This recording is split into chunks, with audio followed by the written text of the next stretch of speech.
Hi, this is Dennis Gage. Thanks for tuning in to My Classic Car, home of the certified car nut. If you love classic two-seat Ford Thunderbirds from the mid-50s, then you're going to love today's show. Behind me, more than 70 small birds have flown in for this year's Classic Thunderbird Club International's Northeast Regional Convention here in Somerset, New Jersey. Joining me now is Vince DeAndrea. Hi, Dennis. Welcome to New Jersey. Great to be here. Hot, but it's great. Now, Vince, you're the chief judge and concourse chair, is that right? That's right. A lot of work. Now, this is hosted by a local chapter, though. What's the club that's hosting? New Jersey Open Road Thunderbird Club is my local club, and we're hosting the event for Classic Thunderbird Club International, which is the international club that's overall sponsor of the event. I see. Now, that's a big club. That's how many members? We have about 8,000 members in 18 countries around the world. We're headquartered in California. And you've been around since? 1964 we were formed, and it's just for 55, 56, and 57 It's just the Thunderbirds. small birds. Correct. Now, this is a pretty serious show. This is actually a concourse judging show. That's correct. We have a concours event where all of the concours cars get judged in the areas of interior, exterior, engine, trunk, and undercarriage.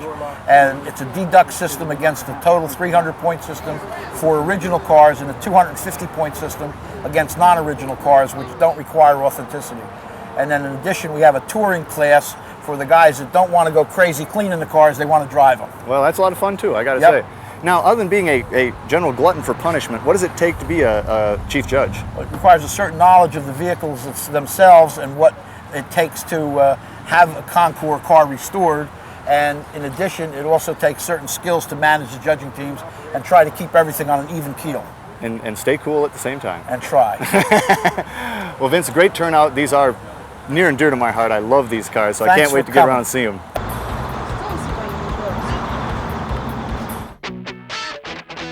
This is the kind of bird watching that I like to do, and you won't find a flock of birds like these every day.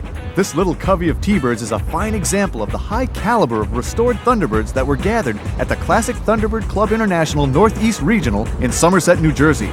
I had a chance to speak briefly with Dave Van Winkle, current president of CTCI. In fact, a couple of years ago, we had a couple that had their car shipped over from Europe. Really? And I think they attended 3 different conventions.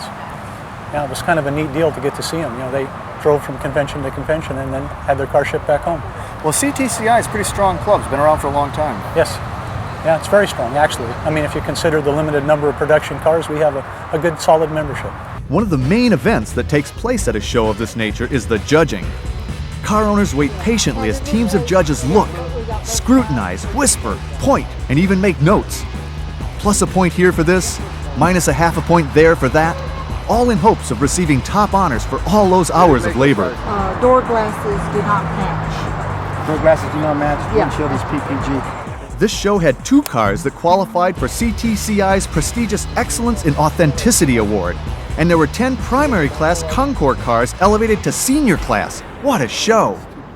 Well, Darcy John, beautiful car, 56, Fiesta Red, I love it. Fabulous car, but I understand it wasn't always this nice. No, it wasn't. Now, where'd you find it? We found it in a barn in Connecticut, amongst the chipmunks, the squirrels, and the nuts. And you say it was kind of chopped up.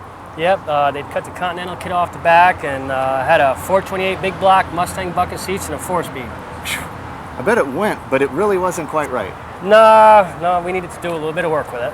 Indeed you did. So you've really brought it all back, and this is your first concourse show with it. I mean, you're being judged now. Yes, A we little are. nervous? Oh, I've been nervous for 3 weeks. New dad, new mom, right? Yeah, new baby here. Yep. Well, now there's not squirrels under the hood anymore. What lives under there now? It's not a 428 Nope, either. not anymore. That's a stock 312 T-Bird engine. Correct. Where'd you get it? Found it in a 54 Ford pickup, believe it or not. You guys lead a charmed life, don't you? Yeah. And, So you were able to get that motor, put her back in, right. and you've pretty well brought it back all to original.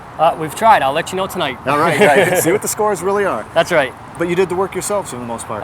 Correct. A friend of ours painted the outside, and me and my cousin did the rest of the elbow grease. Well, I think it's wonderful. I've always loved these cars, and you know, this is not the typical T-Bird story. No. And you're not the typical T-Bird owners. No, we're not. But I love that. Yeah, that's what we like. Well, keep her shining. Thank you very much. All right. I love it. I love it.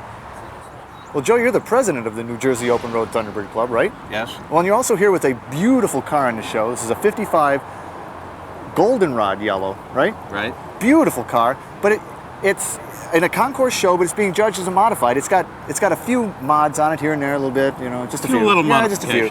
I see a French antenna here, and you got different tailpipes. The interior is pretty stock. You've got an extra gauge packet, but you've got a different steering wheel. Right. And then there's another gauge there. What is that?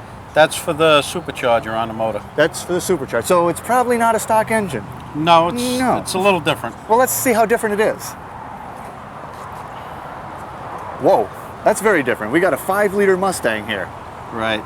What all? It's a 302 5-liter Mustang with a Paxton supercharger on it.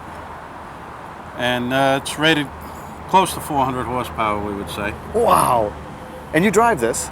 Every night of the week. Oh, man. Cruise nights every night and car shows on the weekends. Now, it's being judged in a concourse show. It's just as a modified, a different set of criteria, right? Yes, because the motor's different and a couple other modifications. Oh, you're going to have to take me out in this thing.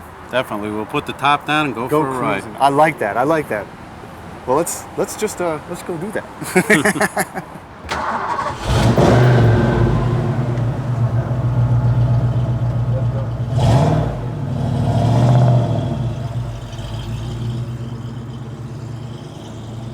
Now, Thomas, this is a beautiful torch red 55. And there's not many cosmetic differences between 55 and 56. 56 had the Continental kit, and 55 had the exhaust coming out these bullets here. That's right. But otherwise, they're pretty similar. But I think the most unique thing about this car is that you're the original owner. Yes, I was 28 years old and single when I bought it, and I was flying with Pan American World Airways, and I'm the only one in Pan Am that kept it. You bought it off the showroom floor. Yes. And started this craze within Pan Am. Yes. But everybody else got rid of theirs. That's right. You're much smarter than they are. Probably. Well, this is beautiful. Stock interior. Yes. Right? Is it the original or has it been redone? It's been redone. But it's redone in stock. Redone in stock, right. Okay, now, also a difference between 55 and 56 is that the 55 is powered by a 292 cubic inch versus the 312, right? That's right. Well, let's have a look at her. And the other difference you can tell is it's a 6-volt system versus the 12. That's right. And you've kept the 6-volt. That's right. Phew, boy, glutton for punishment. Right. Well, when I started, sometimes gives me a little problem, but it starts. It does. Yes. And they run really nice, don't Yes. they? They run very nicely. So you've had it from new. It's almost 45 years old. It's got to have that many years worth of stories to it. Oh, it has lots of stories. We got to do the Thomas show one of these days. We must. But what's your favorite story on this? Well, I proposed in it 3 times. Wow. And first one, and I married none of them. Married none of them, but you kept the car. I kept the car. Good right. decision. And when I bought the car, when the gentleman that went with me, he was single. He was married, had 3 children, and he wanted to know what the car weighed, and I said 3,200 pounds. And he turned to the salesman and wanted to know what it cost. He said $3,200. $1 a pound. $1 a pound. He said, that's more than hamburger meat. And he was very excited because he had to support 3 kids, and I didn't have any. Well, Thomas, this is beautiful. And Thank you. Keep a hold of it. I will. All right. Thanks a lot. To my dying day. There's always something new developing on the performance scene out west. That's why we decided to get the lowdown from a West Coast performance authority.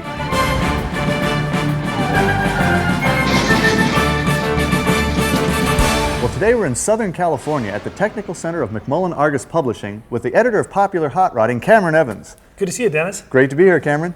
We're going to take you through some trends that are happening out here in performance, dealing with 60s muscle cars, through late model performance cars, to brand new sport compacts. Now, you guys tend to be a bit ahead of the curve out here, and there's some really great stuff going on. So let's start right here with this vintage 67 Chevelle. I love this car. Cool car to begin with, a 427, absolutely. But you've done a lot more. Yeah, what we've done with this car basically is with a crate engine and a full suspension package. This is what we like to call a PHR, a G machine. And by that, you don't mean, gee, that's a cool car. You mean G as in G-force. No, absolutely. The crate engines really changed the performance aftermarket for a lot of people because if you weren't very comfortable with building engines yourself, now you can buy more power than you could have made in your own garage. So you drop in this 502, about 500 horsepower, and it's just a bolt-on almost. Absolutely. The same goes for the suspension pieces. We've got Hotchkiss suspension from front to rear on this car, and it gets a lot more grip. It maybe doesn't go as quick as it used to in the quarter mile, but it still gets down there pretty fast, and it makes the car much more versatile. Yeah, so you sacrifice some ET, but you've got all these other things you can do with it. Yep. So that's a very hot car and a very drivable car. Now let's look at a late model performance car. Here's a 99 Trans Am Firebird. This Yeah. thing was a great car to begin with, pretty high performance coming off the showroom floor, but you've done some mods on this to make it virtually a supercar. Oh, absolutely. From Lakewood suspension on all four corners to bare brakes up front, 18-inch wheels. Plus, we've got nitrous oxide. You do have nitrous. I always love seeing it. Can you trigger that for me? Oh yeah. Oh, that looks so cool. Now, the nitrous unit is basically a bolt-on, isn't it? It's really pretty easy to do. We've got two nozzles going into the airbox on this car, and it ends up making for about 150 horsepower increase at the rear wheels. So on top of the 300 that it came with, you're going up another 150 with this unit here. Absolutely, and it's only on when you want it to be on too, which is a pretty serious convenience. Now you were talking about the fact that this nitrous has got some programmability to it. You're using a progressive Well, nitrous sure, when controller? we put these 18-inch well wheels on, they don't have the grip that maybe you'd have with a drag racing style tire. So basically what this NOS controller allows us to do is we can put nitrous in the car exactly when we want and spread it out over a matter of time so that it basically doesn't want to smoke the tires off it. Yeah, rip them right off. Now you also have a laptop up here. You can do some programming on the transmission on these Absolutely. TCI's got a device now where you can completely control all the functions of the transmission through the laptop on the fly. It's one of the biggest advances that we've ever seen in the performance aftermarket. So I can make it shift any way I want it. I want to chirp the tires coming out of first to second, but then smooth out. I can do all that. Well, and it's only as good as you are, though. That's the biggest Yeah, well, thing. just You got to learn how to program it. That's the secret. But it's basically designer performance now, right? That's really what it's come down to. It's a great time to be into cars. Oh yes, and this thing definitely is sporting nitrous, isn't it? It's like, I've got nitrous. Yeah, this is no sleeper car. Well, with that carbon fiber tank, I guess you would want to show it off. But now here we got a brand new sport compact. This is the Ford Focus, and this is a pretty hot machine. Yeah, this basically is the best example of an import fighter that Detroit's come up with. This car, the Ford Focus, as you see here prepared from Wings West, is the biggest significance about it is that Wings West worked with Ford on developing a lot of this aftermarket stuff that really before the car was even available in the showroom, the parts were already ready to go. So the aftermarket and the industry are just communicating a lot better. Working better than ever. Now they're putting nitrous, they're putting turbos, they're putting all sorts of stuff on these cars, and these things are quick. Oh, absolutely. Not as quick as, let's say, our Techno TA Trans Am, but they're doing better than they've ever done in the past, we'll put it that And way. they're all street legal, right? I say we go drive them. Oh, look at the time. It is time to drive them, isn't it? Let's see if we can scare you in this one. It smokes the tires pretty hard. Don't kill the host. That's the No, only we rule we can have. do Don't that. kill the host.